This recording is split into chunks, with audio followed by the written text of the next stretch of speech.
Hi, everyone, and welcome back to Season 6 of Stand Up and Stand Out, Parte y Destacate. I'm your hostess with the mostest, Nikki Green, and we're taking it back to the old school with our original guest interviews you have come to love. We spent the last 2 seasons learning more about the 2 books I launched this year, Chameleon Mindset and The Great Leadership Awakening. And now that I've come up for air from the writing and publishing process, I wanted to reach out to my network and share more of the great work others are doing. I hope you enjoy Season 6, and I look forward to hearing your feedback and comments on the fascinating topics we will cover with each of these new guests. Hello, everyone, and welcome back to Stand Up and Stand Out. In Season 6, we are talking about community, and another one of my favorite friends from my community is James Hipkin. He is the International Man of Digital Marketing. My title for him, not his. Hey, James, say hi to everybody in the audience here. Hello, everyone. It's really nice to almost meet you all. So fantastic. Well, we talked about on a previous episode, some of these different communities that I belong to or have belonged to over time. And it's really difficult because sometimes you get overwhelmed with is this the right community for me? And what type of people am I meeting there? And what am I going to do when I meet them? And so, James and I met through the 10 community from Michael Whitehouse, which was incredibly helpful. And then from there, just recently, we were on Janine Boland's Authorpreneur Conference. So, James, why don't you talk a little bit about, sort of what you do, how you help people, and how some of these maybe intersections of groups that we've met through have helped you and your business? Sure, I'd be happy to do that. My background is marketing and advertising. I've been involved with marketing and advertising at a high level for many, many years. 4 countries on 3 different continents, which is probably a whole podcast all by itself. And I've had the opportunity to work with some wonderful brands, big budgets, done some very exciting and innovative things. And over the course of those years, I've gained a lot of knowledge and understanding around marketing strategy and what makes marketing work. And 10 years ago, I had an opportunity to buy a vendor. And it was kind of my semi-retirement. My wife teases me about this. What part of working from 8 a.m. till 6 p.m. is semi-retired? But I really still get great joy and satisfaction out of helping people find their way using marketing in this world. And it just keeps me very happy. So I'm focused right now on applying my marketing strategy, knowledge, and experience on the most important and most valuable digital asset that a business owns. And that's your website. And it's one of only 2 digital assets that a business owns. The other one is your list. Everything else is rented land. And you want to be very aware of that because you don't want to be building your business on rented land. You want to build your business on a really powerful website that creates value for your audience as well as value for your business. And then you want to use that website to build your list so that you can stay in touch with, build trust with, build your authority with your audience. And that's done most efficiently through your list. So the combination of those 2 things is very powerful. There are areas that I have a lot of experience and knowledge around, and that's what I'm focused on these days. I love that. And when you and I first sat down kind of one-on-one and you helped even just do a quick review of my website and you talked about that 6 ways to engage and also just reminding me again, that ownership piece is so important because so many people are talking about, you got to do all these, social media things and paid ads and blah, blah, blah. And it's very easy to get sucked into all of that and lose a lot of time and lose a lot of money. Whereas the investment in my list, the investment in my website to represent my brand and myself and connect with my potential customers, it was definitely the best help that I could receive from you. And I know that so many people are also going to find that valuable. Back in the day, pre-pandemic, when I was doing a lot of public live speaking, I'd be talking to small business owners, and a very common problem that I'd hear is digital overwhelm. So much, so many things. what am I supposed to do? My nephew says I should be on TikTok, and my wife says I should be on Facebook, and I've got all these things, all these people, all these. How do I bring sanity to the thing? So I developed this very simple mnemonic device that I use to help people bring some sanity to it. If you think about it, a wheel has 3 parts. It has the hub, it has spokes, and it has the rim. If you think of your website is the hub of your digital marketing presence, all of the various channels you're using are the spokes. They send your message out and they draw people back in to your website. And then the rim is your content and messaging strategy, and that's what holds it all together. The individual pieces, yeah, they're nice. They've got some value, but you put them together and you've got the most fundamental machine that mankind has ever invented. And you can use the same idea to bring some sanity to how you're thinking about digital marketing. I love that. And it's just it's visually simplistic, but it solves a lot of complexity that people hear constantly and they get bombarded with. And it's very easy to lose that focus. And I think that perfectly puts it in a container, quite literally, of here's, the edge of where you should be working to. And I know one of the things that you and Janine have been working on and that you guys launched at Authorpreneur was a package for specifically authors. And as we're heading into November with NaNoWriMo, I'm going to be working at a lot of the NaNoWriMo workshops that are happening in our area here in Chicago. But maybe talk about how important those templates are to get authors started with, kind of a simplified version of maybe their grander version for their website. Well, one of the reasons why I created the product innately, which is our sort of semi-custom and then stock solution for small business owners, is because I kept seeing small business owners being taken advantage of. They were being sold all kinds of digital assets that they didn't really need. The reality is, while the website is vitally important and essential, it's the hub of your digital marketing presence. It doesn't have to be complicated. In fact, it shouldn't be complicated. What it should be is a place where you can create value for your audience. And if you take that idea as your filter and you use that to assess the decisions that you need to make, suddenly all kinds of things fall off the table because they're not really important. They're not creating value for your audience.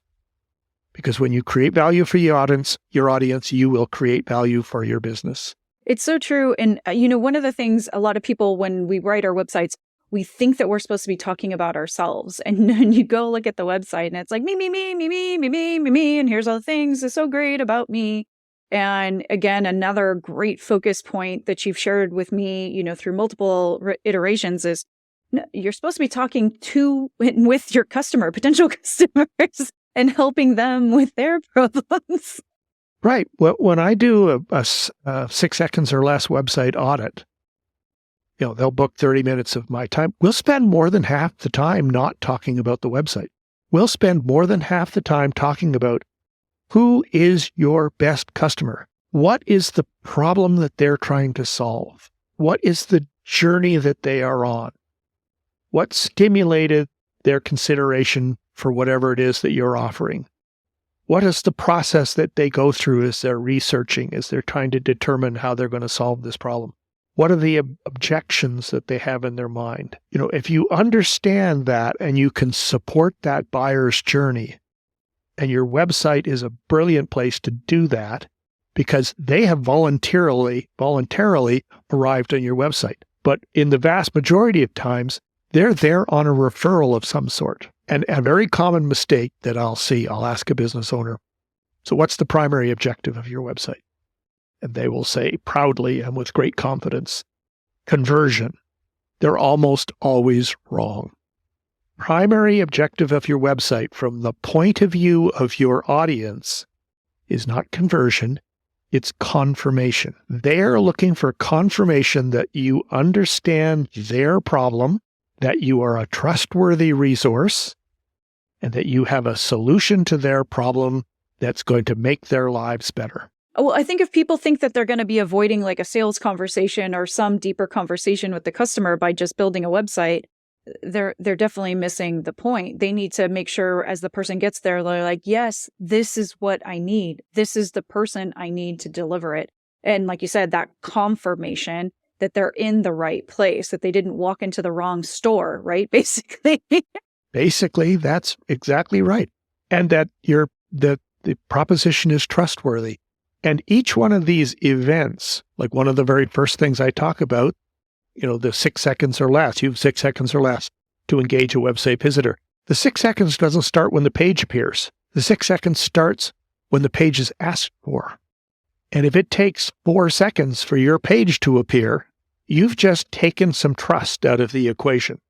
If your page appears instantly, that's a trust event.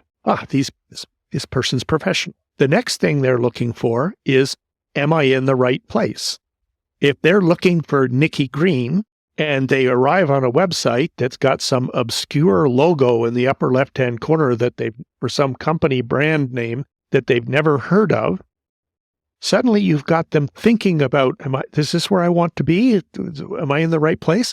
You don't want them thinking about that stuff. You want them to instantly go, this is what I was looking for. This is who this person is. I'm in the right place. Another trust event.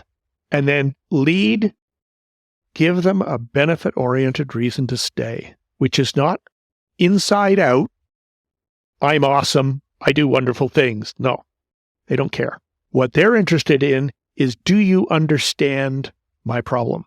And there's a very common and popular copywriting framework that you may be familiar with, Nikki. It's called PASS. And the PASS copywriting framework is very effective on website hero sections. And PASS is an acronym for problem, agitate the problem, solve the problem. So it's not, here's my solution, I am awesome. It's, here's your problem, and it's causing this pain in your life. Well, we recognize that, and we've got a solution for you. That inversion supports the journey that the buyer is on, builds trust, so that when they do make the conversion decision, it's not they've been sold something, it's the next logical step in their journey. And it's such the difference of most people don't like being sold to. They don't want to have that sort of used car feeling. And that is what a lot of people do with their websites and a lot of their digital marketing, their emails, their social media, all of it. But especially on their website, it's just like, okay, here I am, and here's how amazing, and I'm just going to fix it all. And it's like, no. For most of us, we're selling mindset, we're selling spiritual awakening, we're selling, all these other transformation things. And that takes work on the part of the client. And so if the client's not ready to do that work, telling them it's just magically all going to go away because you're there, it's not realistic either, that you're not going to actually deliver on that. Starting off that relationship on the right foot is really important, from, like you said, the hero banner at the very top. And the next thing you want to do is you want to make it crystal clear where they should go next. And I'm about to say something a little controversial. I want everyone to stop saying call to action. Call to action is bro marketing. It is the marketer shouting at the audience and telling them, I want you to do this thing. What I want you to start saying, thinking, doing is create pathways for the subsegments that are in your audience. So you call out the subsegments and you say, if you are, and you put in a nice image that they can resonate with, and there's a sentence or two that communicates the benefits of what's going to happen if they follow this pathway. Effectively, it's exactly the same thing. But the mindset shift is really, really important, because you're no longer telling the customer what to do. You are supporting the journey that they are on. And when they select that pathway, two very important and very profound things have happened. They've told you exactly who they are, and they've given you permission to give them more information. So if they take the pathway, go to a second page on your website, you've got them engaged, they haven't bounced, Google loves that. You've supported the journey that they're on, they've told you who they are, so that new page is highly focused on who they are and what they need because they've told you who they are. And they're there, and you have permission to tell them all about your services and the things that you can do to help them. That is so much more powerful than just vomiting everything out onto a homepage and asking them to sort it out in their minds about what's important to them and what's not. Well, and I think for me, one of the eye-opening things too is, so a lot of my initial language was really, really specific because people kept saying niche down, right? So originally it was like, I help millennials, right, do with their transition into the workforce or into their first job companies. And then, but I got so many people contacting me saying, well, I'm not a millennial, but could I still work with you? I'm still in this frame of mind, or this is still my career situation. And then Gen Z started graduating, and then they're like, well, do you work with even younger people? Because now we're in the workforce. So then I started going to more actually general terminology that was like, people in this specific type of transition, young at heart, young by age, whatever you want to categorize yourself. We didn't have to be quite so specific. And I think that might also be a place where you also have to listen to what people are telling you. And if you're resonating with a specific audience, maybe there's an opportunity for you to help without, I'm not transforming my whole business. I'm doing the same work. I'm just doing with the work that people really want, me to help them. So let's help. Let's do it. Exactly. And what happens effectively is if you create pathways for each of these subsegments, the services that you're talking about on the landing page might be identical. But the way you talk about them is not going to be identical because you know who you're talking to. Yeah, that makes all the difference because I got a lot of people where, maybe their kids were still in university and they're like, this would be great for my kids when they're done, but I need help now. I'm an empty nester and I actually don't want to do whatever my job has been all this time and I want to transition to something else.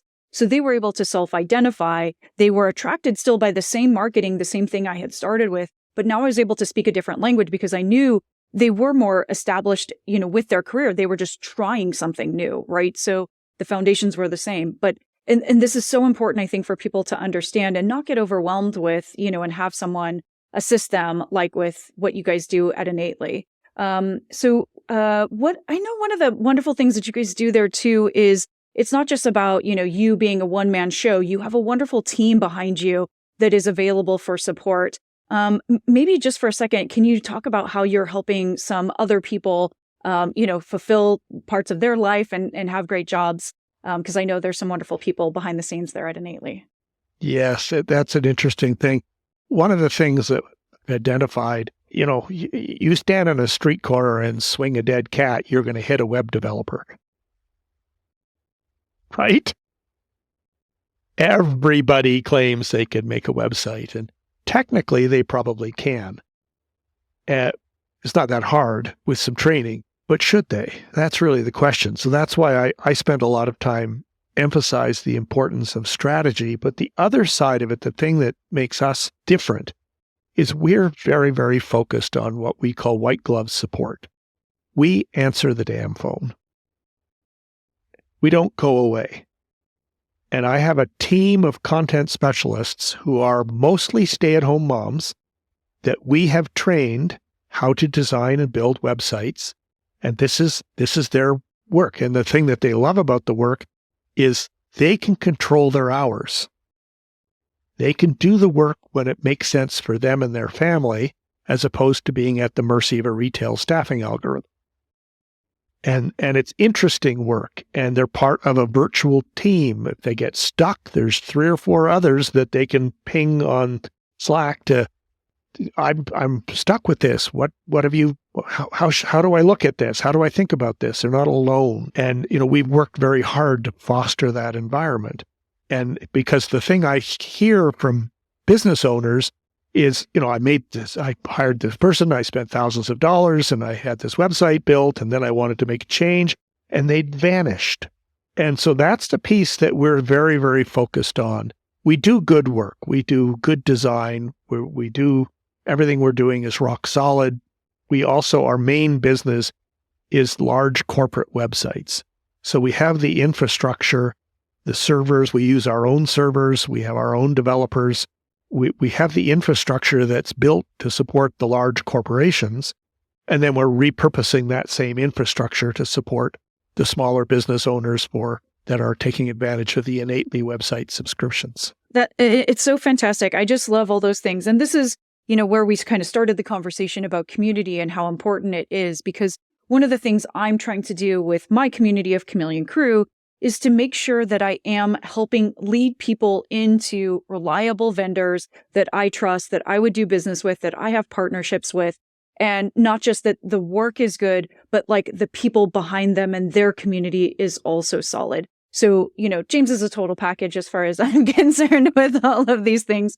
But it's true. And this is where it's important for all of us, because many of us have gotten burned or, have had issues with vendors not, really delivering on what they say. And James and his team has always been fabulous. And I know many other people that work with him. So I'm happy to, promote and support your work. And I'm thankful we finally got you on the podcast here today. And it's an important conversation because regardless of the size of your business, you need to be online. And it can be overwhelming, and I get that. But with the right support infrastructure, which is why I put so much emphasis on the support side of what we do, you're not alone. Oh, beautifully said, James. Well, time is up.